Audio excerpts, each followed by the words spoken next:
오늘 은혜 받으신 말씀은 누가복음 4장 18절에서 19절 말씀입니다. 누가복음 4장 18절에서 19절 말씀을 다 같이 봉독하겠습니다. 주의 성령이 내게 임하셨으니 이는 가난한 자에게 복음을 전하게 하시려고 내게 기름을 부으시고 나를 보내사 포로된 자에게 자유를, 눈먼 자에게 다시 보게 함을 전파하며 눌린 자를 자유롭게 하고 주의 은혜의 해를 전파하게 하려 하심이라 하였더라. 아멘. 오늘은 주의 은혜의 해라는 제목을 가지고 여러분들과 은혜를 나누길 원합니다. 예수님께서 광야에서 사탄의 모든 시험을 이긴 후에 회당에 가서 제일 먼저 예수님께서 이 땅에 왜 오셨는지 그 목적에 대해서 말씀해 주셨습니다. 여러분, 신앙생활을 승리하기 위해서 가장 중요한 것이 있는데 예수님께서 이 땅에 왜 오셨는지 그 목적을 분명히 알아야 합니다. 옛날에 시골에 큰 부잣집에 어느 대감이 살았다고 합니다. 근데 이 대감이 중요한 편지를 한양에 보내야 하는데 그래서 종을 불렀습니다. 그래서 종에게 이야기합니다. 너 내일 아침 일찍 한양에 좀 갔다 와야 하겠다. 준비해라. 그러니까 종이 크게 대답했습니다. 네, 알겠습니다. 그리고 이 대감이 아침에 일어나서 편지를 씁니다. 편지를 써서 종에 주려고 종을 불렀는데 종이 없어졌어요. 그래서 알고 보니까 벌써 아침에 한양으로 가버린 것입니다. 주인이 한양에 갔다 와야 되겠다는 이야기는 내가 편지를 줘서 그 편지를 전달해야 되겠다는 그런 이야기인데 이 종이 그 뜻을 이해하지 못했습니다.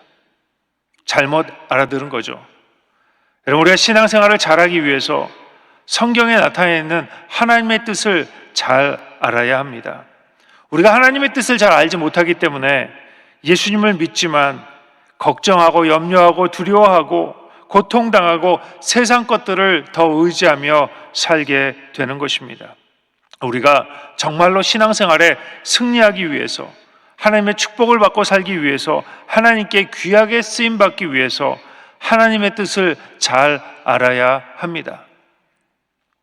여러분, 요즘같이 환경이 불확실하고 미래가 불확실하고 모두 초조해하고 걱정하고 염려하는 그런 시대를 우리는 살고 있습니다. 특별히 코로나로 인해서 힘들어진 시대에 살고 있습니다. 그래서 많은 사람들이 더 큰 힘에 의지하게 됩니다. 그래서 많은 사람들이 절도 찾고 점집도 찾고 어떤 사람은 돼지머리를 갖다 놓고 구슬하는 그런 사람들도 있는 것입니다. 여러분, 부적을 붙이고 위로받는 사람들도 있습니다. 좋은 점괘를 받으려고 그 점괘 때문에 그 점괘로 위안을 받는 사람들도 있습니다. 또 열심히 제사 드리는 그런 사람들도 있습니다. 알 수 없는 어떤 그런 불안한 미래 때문에 무엇인가 의지하려고 합니다. 여러분, 그런데 아무리 부적을 많이 붙이고 아무리 굿을 많이 한다 할지라도 미래에 대한 불안과 환경에 대한 걱정은 여전한 것입니다. 그렇기 때문에 여러분, 우리가 잘 알아야 하는 것이 예수님께서 이 땅에 오신 목적을 잘 알아야 합니다. 여러분, 예수 그리스도를 통해서만 우리는 진정한 자유와 평안과 축복과 치유를 누릴 수 있는 것입니다. 여러분, 이것이 예수 그리스도께서 이 땅에 오신 목적입니다.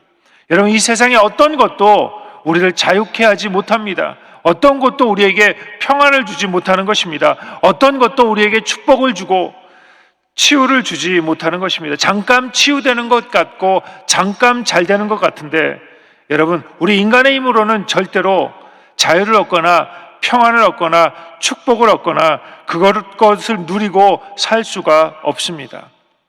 여러분, 예수 그리스도만을 통해서 우리는 축복을 받을 수 있습니다. 자유를 얻을 수 있는 것입니다. 마음 가운데, 우리 삶 가운데 평안을 얻을 수 있습니다. 치유를 얻을 수 있는 것입니다. 하나님께서 우리를 사랑하셔서 우리를 축복해 주기 위해서, 우리를 구원해 주기 위해서, 우리를 치유해 주기 위해서, 우리 삶 가운데 평안을 주기 위해서 예수 그리스도를 이 땅에 보내셨습니다.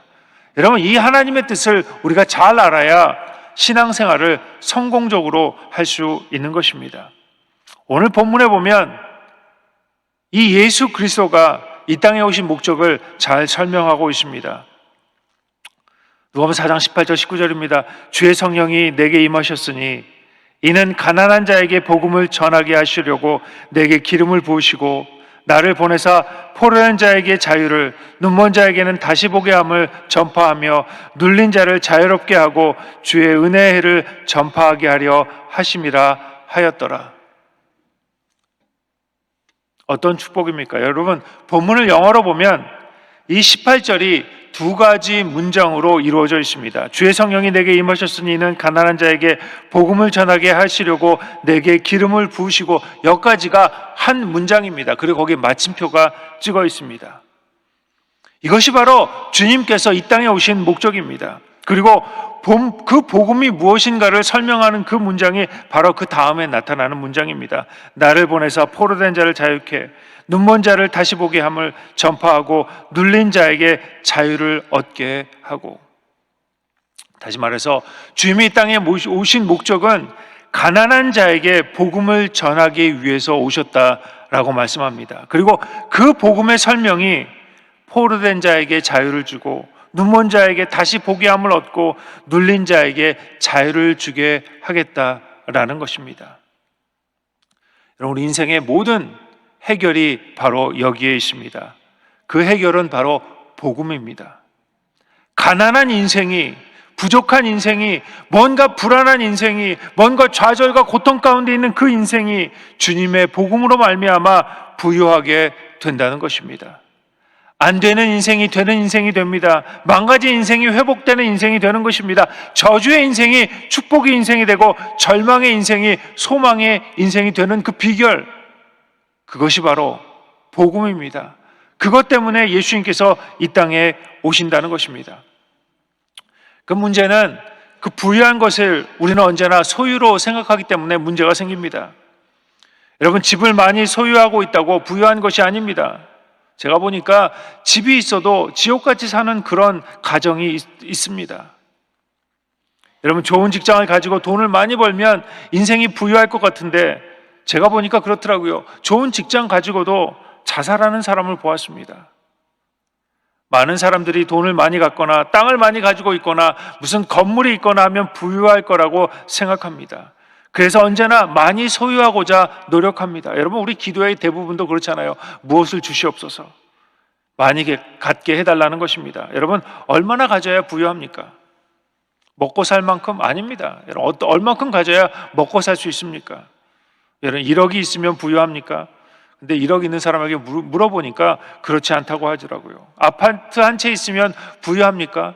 제가 물어보니까 그냥 그렇게 산다고 하더라고요. 여러분, 인간의 소유욕은 끝이 없습니다. 가져도 더 갖고 싶은 것입니다.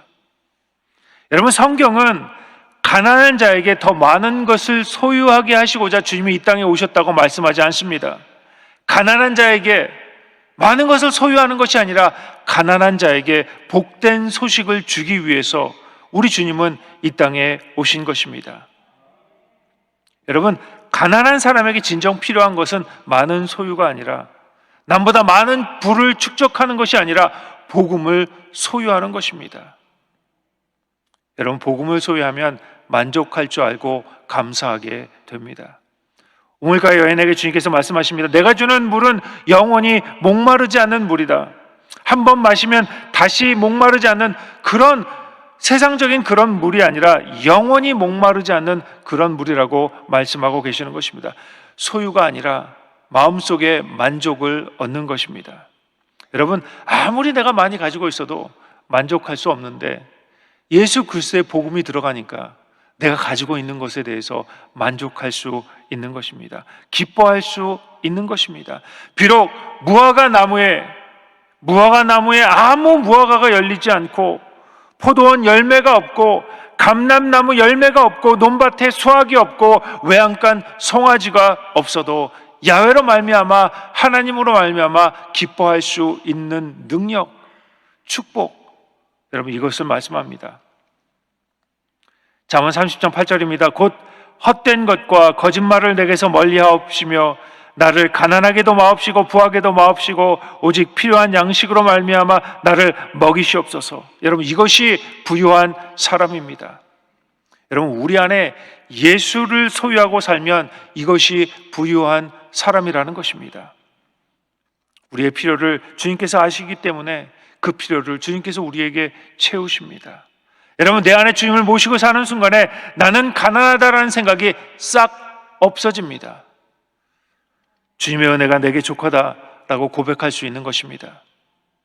빌립보서 4장 11절 12절입니다. 내가 궁핍함으로 말하는 것이 아니라 어떠한 형편이든지 나는 자족하기를 배웠노라. 나는 비천에 처할 줄도 알고 풍부에 처할 줄도 알라. 모든 일 곧 배부름과 배고픔과 풍부와 궁핍에도 처할 줄 아는 일체의 비결을 배웠노라. 내게 능력 주신 자 안에서 모든 것을 할 수 있기 때문에 가난하지 않은 것입니다. 야훼는 내 목자가 되시기 때문에 부족함이 없으리라. 주님이 내 목자가 되시기 때문에 내가 부족함이 없는 것입니다. 여러분, 나는 절대로 가난하지 않습니다. 왜? 주님이 저와 여러분의 안에 계시기 때문입니다. 여러분, 우리 주님은 절대로 그 자녀들을 굶거나 헐벗거나 실패하게 만들지 않으십니다. 가장 좋은 것으로 우리를 채우시는 분이시기 때문입니다. 그렇기 때문에 주님만 모시고 살면 됩니다. 무엇을 입을까, 무엇을 먹을까 걱정하지 않아도 되는 것입니다. 그리고 주님의 주신 것을 가지고 누리며 살게 됩니다. 여러분, 우리가 일용할 양식을 주시옵소서라고 간구하면 우리 주님께서는 우리에게 일용할 양식, 가장 좋은 것을 매일매일 공급해 주시는 것입니다. 그리고 만족할 수 있는 마음을 우리에게 주십니다. 그래서 우리가 가진 것 가지고 기뻐하며 감사하며 살 수 있게 되는 것입니다. 여러분, 이것이 자녀가 누리는 축복입니다. 그러면 가난한 자에게 선포된 복음은 어떤 복음입니까? 첫 번째, 포로된 자에게 자유를 주는 복음입니다. 여러분, 전쟁의 포로가 되면 자유를 박탈당합니다. 내가 할 수 있는 일이 없어집니다. 그저 시키는 대로 해야 합니다. 여러분, 사탄이 가장 좋아하는 것이 바로 이것입니다. 하나님의 사람들을 포로로 묶어버려서 아무 일도 못하게 하는 것입니다. 여러분, 저와 여러분은 세상의 빛입니다. 하나님의 일들을 감당하는 위대한 하나님의 사람들인 것입니다.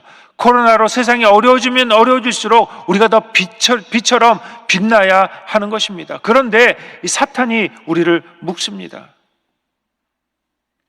여러분, 사탄의 포로된 인생이 자유함을 얻는 것, 바로 이것이 주님의 복음입니다. 여러분, 주님의 복음이 선포되면, 예수님의 십자가가 마음속에 믿어지면 포로된 인생이 자유의 인생이 되는 것입니다. 여러분, 사탄이 우리를 포로로 만드는 것들이 있습니다. 첫 번째, 사탄은 우리의 죄의 습관으로 우리를 포로로 만듭니다. 죄의 습관이 무엇입니까? 바로 중독입니다. 여러분, 이 중독이 무섭습니다. 이 중독의 특징은 점점 강도가 세져야 한다는 것입니다. 알코올 중독, 여러분, TV 드라마 중독도 있죠. 거짓말 중독, 밥 많이 먹는 것도, 이것도 중독입니다. 여러분, 그 중독에서 헤어나오지 못하게 하는 것, 여러분, 이것이 바로 사탄의 사탄의 방법인 것입니다. 알코올 중독이 어떻습니까? 이성을 잃게 만들죠. 실수하게 만듭니다. 관계가 깨지게 만들고 돌이킬 수 없는 지경에 이르게 만드는 것입니다. 드라마 중독도 있습니다. 한국 드라마 너무너무 재밌잖아요. 저도 드라마 보는 거 너무너무 좋아합니다. 여러분, 나쁜 것이 아닙니다. 드라마 보는 것이 왜 나쁩니까? 나쁜 것이 아닌데 이것에 빠지면 나쁜 것이 된다는 겁니다. 그것 때문에 내가 주님의 일을 못한다면 이것이 중독인 것입니다. 거짓말하는 것 마찬가지입니다. 남을 모함하고, 여러분, 이거에 중독성이 있습니다. 한번 모함하면 이게 너무너무 재밌거든요. 칭찬하는 건 어려운데 남 모함하는 것, 남 욕하는 것 너무너무 재밌습니다. 그래서 계속 하게 된다는 겁니다. 여러분, 그런데 예수 그리스도의 복음이 선포되면 이 중독의 포로에서 해방되게 되는 것입니다. 나의 나쁜 습관을 나는 고칠 수 없지만 예수 그리스도의 복음이 선포되면 이 중독에서 벗어날 수가 있습니다. 두 번째, 사탄은 우리를 두려움의 포로로 만듭니다. 여러분, 두려움에 잡혀 있으면 아무 일도 못하는 무능력한 그리스도인이 됩니다. 여러분, 가나안을 정복하는 이스라엘 백성에게 가장 큰 적이 무엇입니까? 바로 두려움이었습니다. 그 성경은 거듭거듭 두려워하지 말라고 말씀하고 계시는 것입니다. 약속의 말씀이 있었고 기적과 이사를 경험했음에도 불구하고 현실 앞에서 두려워하는 것입니다. 여러분, 성경에는 두려워하지 말라는 말이 365번이나 나온다고 합니다. 매일 두려워하지 말라는 겁니다. 현실 앞에서 두려워하지 않는 것, 여러분 이것이 어렵습니다. 당장 직장이 없어지고 장사가 안 되고 은행에 돈이 없고 건강이 나빠지고 현실 앞에서 우리는 두려워합니다. 그럴 때 우리 주님은 말씀을 통해서 우리에게 말씀하십니다. 너의 현실에 두려워하는 것을 내가 다 안다. 그런데 믿음을 가지고 두려워하지 말라는 것입니다. 여러분, 믿음은 답답한 현실 가운데 두려워하지 않는 것입니다. 믿음이 무엇입니까? 두려워하지 않는 겁니다. 분명히 어려운 현실이 다가오는데 그 가운데 말씀을 의지해서 두려워하지 않는 것, 여러분 이것이 믿음입니다. 여러분, 사람도 두려워해서는 안 되는 것입니다. 잠언 29장 25절입니다. 사람을 두려워하면 올무에 걸리게 되나니 야훼를 의지하는 자는 안전하리라. 복음이 선포되면 용기가 생기고 자신감이 생기는 것입니다. 죽으면 죽으리라 하는 믿음이 생깁니다. 우리가 시험 전에 미역국 먹지 않잖아요. 비누도 쓰지 않죠. 혹시 미끄러지면 어떡하나, 혹시 떨어지면 어떡하나. 이것이 올무입니다. 복음이 선포되면 미역국도 잘 먹습니다. 비누칠도 잘 합니다. 여러분, 절대로 두려움에 사로잡히지 않는 여러분 되시길 주님의 이름으로 축원합니다. 여러분, 주님이 이 땅에 오신 목적이 있는데 그 목적이 우리가 이 땅을 살면서 현실에 우리의 삶 가운데 그 두려움이 몰려올 때 그 두려움을 넉넉히 이기게 하기 위해서 우리 주님이 이 땅에 오신 것입니다. 세 번째, 사탄은 우리를 미움과 시기와 질투의 포로로 만들어 버립니다. 여러분, 사람 사이에 깨어진 그 관계가 우리를 묶어 힘들게 합니다. 아무리 좋은 집에 살고 좋은 음식을 먹고 좋은 환경에 산다 할지라도 미움에 잡혀 있고 분노에 잡혀 있고 그러면 뼈를 마르게 합니다. 오직 주님의 복음만이 우리를 자유케 할 수 있습니다. 우리가 이 주님의 말씀을 아멘으로 받아들이고 순종하면 성령님께서 이 말씀 가운데 능력으로 우리에게 임하게 되는 것입니다. 절대로 용서할 수 없는 그 사람을 용서하게 되고 절대로 사랑할 수 없는 그 사람을 사랑할 수 있게 되고 미움과 분노가 주님의 은혜로 깨끗이 녹아지는 것입니다. 여러분, 미움과 분노와 두려움에서 자유케 되는 것, 여러분 이것이 축복입니다. 주님이 이 땅에 오신 그 목적이 무엇이냐면 우리 안에 포로된 이것들을 다 사해 주시기 위해서 이 땅에 오셨습니다. 그러므로 우리가 매일매일 주님을 바라봐야 합니다. 매일매일 주님의 말씀을 기억해내야 하는 것입니다. 두 번째, 눈먼 자에게 다시 보게 하는 복음입니다. 육체적으로 눈이 먼 것만을 이야기하는 것이 아닙니다. 여러분, 육체적으로도 우리 주님께서 나음을 입게 하십니다. 그런데 더 중요한 것은 영적인 눈을 뜨게 하는 축복을 받게 되는 것입니다. 아담과 하와가 죄를 지은 후 우리는 모두 영적으로 눈먼 자가 되었습니다. 여러분, 눈을 보지 못하는 분에게 빨강이 어떻고 파랑이 어떻고 이 꽃이 어떤 색깔을 가졌다고 이야기하는 것, 이해하지 못하는 것입니다. 보이지 않기 때문이죠. 여러분, 못 본다는 것은 큰 불행입니다. 그런데 아담과 하와의 그 죄로 말미암아 우리 모두는 영적으로 눈먼 사람이 되었습니다.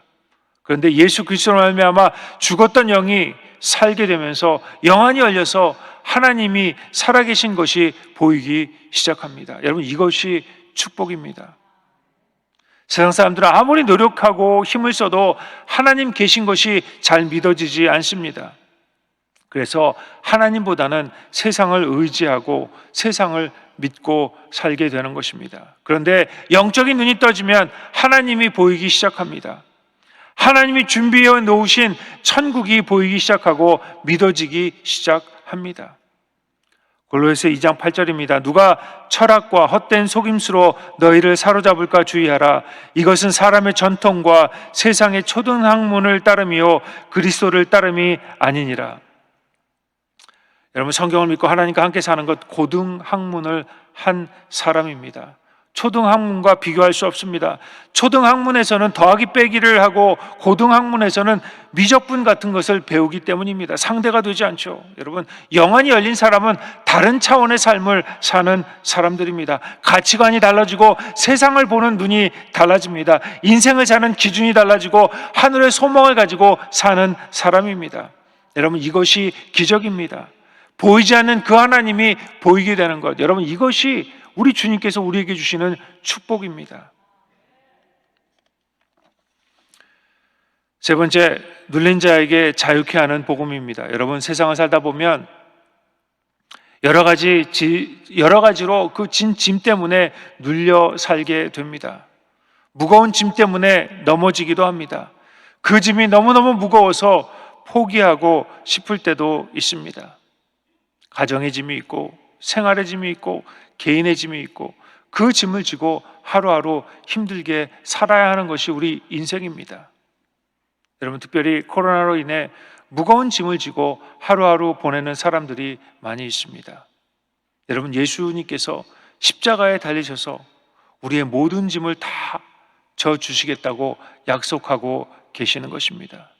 우리가 십자가를 의지하고 나의 짐을 주님 앞에 내려놓기만 하면 우리 주님께서 그 짐을 져주시는 것입니다. 우리 주님께서는 저와 여러분이 세상의 그 짐을 지고 고통당하며 가기를 원치 않으십니다.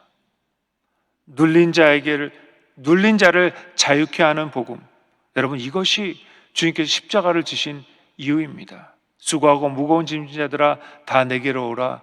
내가 너희를 편히 쉬게 하리라. 우리의 짐을 우리 주님은 맡아주시겠다고 말씀하시는 것입니다. 여러분, 먹고 사는 생활의 문제를 주님께 맡기는 여러분 되시길 주님의 이름으로 축원합니다. 여러분, 자녀 키우는 것 우리가 열심히 키워봐야 힘들잖아요. 그럴 때 어떡합니까? 주님 앞에 그 자녀를 맡기는 것입니다. 그러면 우리 주님께서 그 자녀를 키워주십니다. 직장 생활하는 것, 여러분, 직장 생활할 때 어려운 일들을 많이 당합니다. 힘든 일들을 많이 당합니다. 그럴 때 어떡합니까? 그 짐을 주님 앞에 맡겨버리는 것입니다. 자녀의 짐, 직장의 짐, 생활의 짐, 모든 짐을 다 주님 앞에 맡겨버리고 자유케 되는 축복.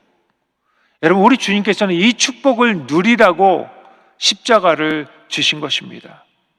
여러분, 우리의 모든 짐을 다 주님 앞에 맡겨버리는 여러분 되시길 주님의 이름으로 축원합니다. 여러분, 가난한 자에게 선포된 이 복음은 우리를 해방시켜 주시고 우리의 영의 눈을 뜨게 하시고 우리를 자유케 하시는 것입니다. 그리고 4장 19절에 주의 은혜의 해를 전파하게 하려 하심이라 하였더라. 우리가 이 주님의 은혜를 받은 것에서 그치는 것이 아니라 이 주님의 이 복음을, 이 축복을 세상에 나누라고 성경은 말씀합니다. 여러분, 우리 주위에 보면 아직도 그 죄의 문제 때문에 해방되지 못하고, 중독의 문제 때문에 해방되지 못하고 고통 가운데 사는 사람들이 너무 많이 있습니다. 아직도 영적인 눈이 띄지 않아서 하나님의 계심을 모르고 사는 그런 인생들이 너무 많이 있다는 것입니다.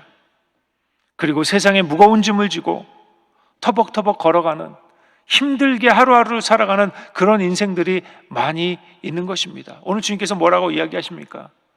내가 너희를 자유케 한 것 같이 너희도 그 복음을 전하라고 말씀하시는 것입니다. 우리는 예수님 때문에 저주에서 해방되고 영적인 눈을 뜨고 은혜를 누리는 것입니다. 그리고 그 주님의 은혜를 우리를 통해서 세상에 알리라고 우리 주님은 말씀하시는 것입니다. 여러분, 이 은혜를 매일매일 기억하고 이 은혜를 누리며 이 은혜를 나누며 매일매일 승리하는 여러분 되시길 주님의 이름으로 축원합니다. 사랑하는 주님, 감사합니다. 우리 주님께서 우리를 위해서 십자가에 달려 돌아가시고 우리의 모든 죄에서 우리를 해방시켜 주시고 우리의 영적인 눈을 뜨게 하시고 우리를 자유케 하여 주셨사오니 감사드립니다. 매일매일 이 은혜를 누리며 기억하며 나누며 사는 저희를 다 될 수 있도록 저에게 은혜를 더하여 주시옵소서. 이 아침에 드려지는 모든 간구가 주님 안에서 아름답게 이루어지게 도와주시옵시며 주님을 더욱더 사랑하게 하시고 주님 앞에 더욱더 나가는 저희들 다 될 수 있도록 주님께서 은혜를 더하여 주시옵소서. 특별히 하나님 아버지, 귀한 원로 목사님, 우리 하나님께서 회복시켜 주시옵시며 치료하여 주셔서 주님의 일들을 감당하시는데 부족함이 없도록 인도하여 주시옵소서. 우리 당회장 이영호 목사님 성령 충만하게 하셔서 주님의 일들을 감당하시는데 하나님 아버지, 주님의 뜻을 이루는데 부족함이 없도록 우리 하나님께서 복을 내려 주시옵소서. 특별히 하나님 귀한 물질로 섬기는 그 섬기는 손길 위에 우리 하나님께서 복을 내려 주시고 더 좋은 곳으로, 아름다운 곳으로 채워 주시옵소서. 감사드리고 이 모든 것 우리 주 예수 그리스도 받들어 기도드렸습니다. 아멘. 하늘에 계신 우리 아버지여, 이름이 거룩히 여김을 받으시오며 나라가 임하옵시며 뜻이 하늘에서 이루어진 것 같이 땅에서도 이루어지이다. 오늘 우리에게 일용할 양식을 주시옵고 우리가 우리에게 죄 지은 자를 사하여 준 것 같이 우리 죄를 사하여 주시옵고 우리를 시험에 들게 하지 마시옵고 다만 악에서 구하시옵소서. 나라와 권세와 영광이 아버지께 영원히 있사옵나이다. 아멘.